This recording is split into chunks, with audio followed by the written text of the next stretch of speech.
The MCU and the DCEU, two kinda similar acronyms. See, they have so much in common, yet we choose to focus on the differences, and I'll be looking forward to doing that in this video. Cue intro.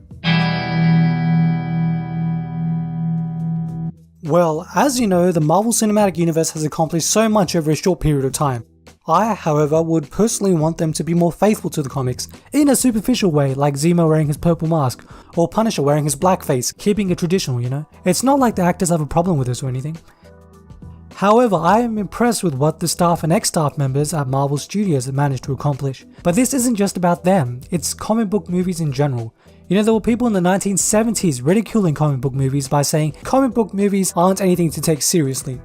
Or don't they look ridiculous now with their gross wrinkles and Alzheimer's, or even dead because they're probably not even immortal. But comic book movies have evolved so much over the decades. In 1978 we had a Superman that could fly with some questionable visual effects, to now where we have Superman that could fly with some questionable visual effects and less of a personality. But it was the year 2008 that would step things up for human society. It was right in that bright spot of us forgetting who Ja Rule was, and we're yet to know who Kesha was. No matter how good it might have been, it was far from perfect. But Iron Man and The Dark Knight came out that year and started a revolution, ignoring The Incredible Hulk obviously. You can see the 93 and 94 Rotten Tomatoes score respectively, although I think the 93% for Iron Man is referring to Robert Downey Jr.'s blood alcohol level, but I could be wrong. And what both movies managed to accomplish, unlike say getting YouTubers to control YouTube Rewind, was that it led to something great and satisfying, ignoring the DCEU obviously. Now superhero movies are everywhere, aren't they? You can see people cosplaying as Iron Man, Batman, Robin, the Hulk, the Human Torch, etc, etc. Fast forward to the year 2018 and the MCU celebrated the 10th year anniversary by making a culmination film in an attempt to be the most ambitious crossover event in history. In the same year, the DCEU had their 5th year anniversary of the first film, and they celebrated by forgetting about it. So Marvel and DC are two different animals, and I think looking at these two USC commencement speeches of Kevin's, Feige and Tsujihara really encapsulates the state of their respective cinematic universes. I've produced 2 of the top 5 films of all time, but I swear to you, we failed spectacularly. As you can see, Kevin Tsujihara's speech is darker, more serious, and Kevin Feige did his first. Even when they cut to the audience, the Feige crowd looked happy and satisfied, while the Kevin Tsujihara ones looked like they wanted to go home. So let's have a closer examination of these two franchises, otherwise we could end the video here. First one on the plate, alphabetically, is the DCEU. Oh wait, what? Oh well, apparently the official name of the cinematic universe is actually Worlds of DC. I guess they're officially downsizing because universes are a hard thing to maintain. Entropy is inevitable, and they know it. But Worlds of DC starts with a W, so I guess Marvel is first, as they often are. When Marvel Studios released their highly non-anticipated Iron Man, we were introduced to Tony Stark, a hero with a heart of gold, some people take it literally. And the film seemed to have resonated well with the audiences and critics lost their minds over it. He's quite watchable, although he is essentially just doing the Robert Downey Jr., This movie also made Kevin Feige a household name.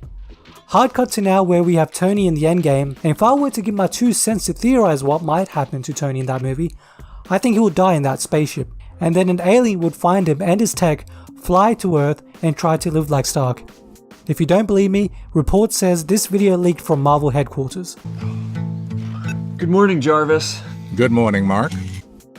But of course Marvel doesn't just always go by unscathed. Disney decided to fire James Gunn for his tweets that he had written a decade ago. Now in my opinion, I don't think they should have fired Gunn because of the First Amendment, although I'm sure firing a gun is more of a Second Amendment issue. Anyways, Disney came out and said his tweets were indefensible and were inconsistent with our studio values. After being fired, he was further punished by working for Warner Brothers and is in talks to direct Suicide Squad 2. No surprise those tweets were consistent with their studio values. I'm guessing when Gunn was asked to direct the sequel for Suicide Squad by Warner Brothers, he replied with, thanks, I cannot wait to fuck this thing. But I'm not sure. Even though Marvel seems to have a monopoly on the comic book genre, it doesn't seem to be liked by everyone. James Cameron said that he hoped the Avengers fatigue sets in pretty soon. Well, good thing the subsequent Avengers film was in Infinity War, and as far as I'm concerned, it really got by unnoticed. Cameron went on to say that there are other stories to tell besides hypergonadal males without families doing death-defying things for 2 hours and wrecking cities in the process. It's like, oi. I guess he wants to see more hypergonadal females with families doing mundane things for 2 hours and wrecking cities in the process. But he does have a point. There's no originality in these days in Hollywood, and we need less franchise movies that do the same thing over and over again. And if it takes the guy who's released the exact same film called Titanic a few times, and is also working on countless more Avatar sequels, to comment on the state of unoriginality, then I say go for it. But to defend Marvel, like I typically do, I'm guessing Cameron is salty because apparently he was going to direct a Spider-Man movie in the early 90s. One where a high school teenage Peter Parker would have natural web shooters been described as a sticky white mass covering him, gluing to his bedding. Parker would then watch Mary Jane in a room changing while he was out of her window watching the whole thing. But then the story got weird from there, and unfortunately it isn't YouTube friendly. But Cameron wasn't the only one who's had a problem with comic book movies. TV presenter and, ironically, a comic, Bill Maher, had some harsh words for comic books in general, after he was given the perfect window of opportunity to voice his concerns about how awful the people who read them are, after Stan Lee's death. Bill said, "Now, I have nothing against comic books, I read them now and then when I was a kid." But later on in an interview with Larry David, he said, I don't read comic books. I didn't even read them when I was a child. well, who's telling the truth? Blog Bill Maher or Video Bill Maher? Voice your opinion in the comment section below. Also, if he claims as an adult that he doesn't like people getting into comic books and comic book movies, then what is this? I guess Captain America was already taken. Now this attack was horrible, and the Mandarin is horrible. There's only one thing that actually helps me sleep at night. At least this time it wasn't freaking aliens. But the most controversial thing Bill said was this. Oh, it's in text. Okay, I'll read it out myself. I'll even try my best Bill Maher impression, okay? Here goes nothing. I don't think it's a huge stretch to suggest that Donald Trump could only get elected in a country that thinks comic books are important. Well, he's obviously deducing that from Eminem comparing Trump to the Thing from Fantastic Four. No doubt thinking comic book fans saw that in him as well. But Bill should realize that no one actually likes those films. Coincidentally, I think Stan Lee's best cameo was in Fantastic, by not being there at all. Anyways, I hope you guys are as outraged as I'm pretending to be. But what went wrong with the Warner Bros. DC universe? If you haven't looked at video essays telling you how, Warner Bros. Didn't spend enough time developing the characters or were playing catch up with Marvel 1,000 times already, then I think you need common sense for yourself to figure it out. By the way, tune in to watch my next video of why Nazis were bad and how they can improve and become more relevant like the great people in the Australian Parliament. But with Warner Brothers, I just know that when the very much loved and acclaimed, until its release, Batman v Superman came out, it created a divide amongst the DC fans themselves. And as you know, anything divided by itself is equal to 1. So I think it's no accident that it's precisely the amount of DCEU films to get a fresh score on Rotten Tomatoes. Although Aquaman hasn't come out since I wrote this, so this joke might not work now. Actually, speaking of BVS, like I did earlier, a well-attentive online user discovered that Batman v Superman and Suicide Squad were as bad as The Room, as far as their tomato meter goes, or tomato inches to not confuse you non-metric using Americans. Well, through my investigation, I found out that claim was false, and that it is 1% better. And that's good news for DC, because they really needed to build on that and ride that momentum. Zack Snyder, hearing about this news, commented on the situation where he said, "It is what it is." Didn't go into too much detail there, I'll admit, but he decided to wait for the Blu-ray Extended Edition to explain further. So, after all this, Warner Brothers finally decided to replace director Zack Snyder with himself to direct Justice League. Warner Brothers then cut Snyder off before Snyder's cut of Justice League could do any more damage. But was the Snydersectomy enough to save them? Well, after acquiring Whedon, no it wasn't. Justice League was released and eventually noticed after headlines came out saying it made less than $100 million in the opening weekend.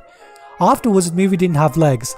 Otherwise, if it did, this is how they would probably run away with them, far from the public domain, and it would be indecent exposure, let's admit it. But if not Snyder, and if not Whedon, then who could possibly save this universe? Who could possibly be the Superman of DC? I don't know, I only make YouTube videos, it's not my job to tell you how the movie business should go. But if I were asked, I suggest they use a director with a huge fan base that has a unique style. Someone who also hates the MCU just as much as the heads of Warner Brothers do. Someone like... You're easier giving $600,000 if you make a movie about some retarded wizard in the forest or for another whatever Marvel Avengers bullshit dirt. So goodbye and goodbye Hollywood. Now, it might not seem right at first, but think about it. He fills in the gaps that Marvel has. For example, Uwe, or however you say his name, I don't really care, does not beat around the bush and actually has the guts to kill his characters.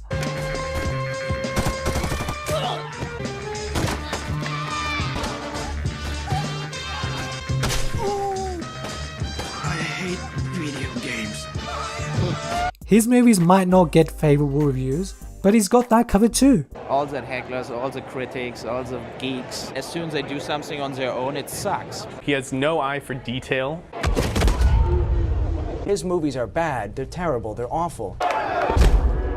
Teach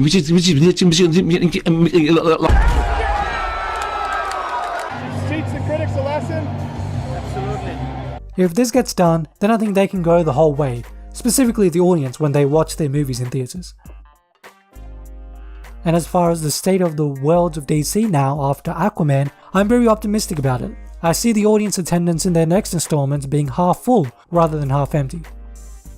But if both franchises have something to smile about, it's that it's not the Dark Universe. Although I think The Mummy is slightly underrated, I didn't see people acknowledge the best scene in the film, and that's the end credits where they scroll down through the names of people who wouldn't admit to working on the film otherwise. So, what can we take away from all this? I'm not sure, I just kinda said what you all knew, but that's video essays for you, isn't it? But finally, I must say I feel bad for making fun of the elderly in the beginning of the video for no reason. I think they provide the wisdom necessary for the current generation to become more aware of the world. I was watching Elders React the other day by Fine Bros, and one particular piece of wisdom caught my ear and I think teaches a valuable lesson in the way we consume media, particularly music.